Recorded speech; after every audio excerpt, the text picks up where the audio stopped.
ఇంతటి నేరం జరిగితే సిబిఐ విచారణ జరిపించాలా వద్దా, జరిపిస్తే మీకు ఏమైనా అభ్యంతరం ఉందా అని రేవంత్ రెడ్డి ప్రభుత్వాన్ని అడిగింది. అంటే డైరెక్ట్గా రేవంత్ రెడ్డిని అడగదు, ఎందుకంటే ఆయన ముఖ్యమంత్రి వేరే చోట కూర్చుంటాడు కదా. ప్రభుత్వం తరఫున అడ్వకేట్ జనరల్ అని ఆయన ఉంటాడు హైకోర్టులో, ప్రతి హైకోర్టులో కూడా ఉంటారు. ఆయన రాష్ట్ర ప్రభుత్వం ప్రతినిధి అనమాట.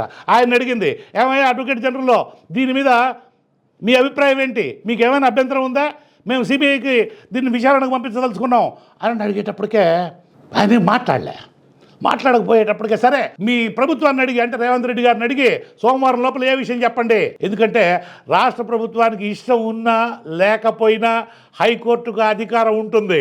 ఏమిటి అధికారం?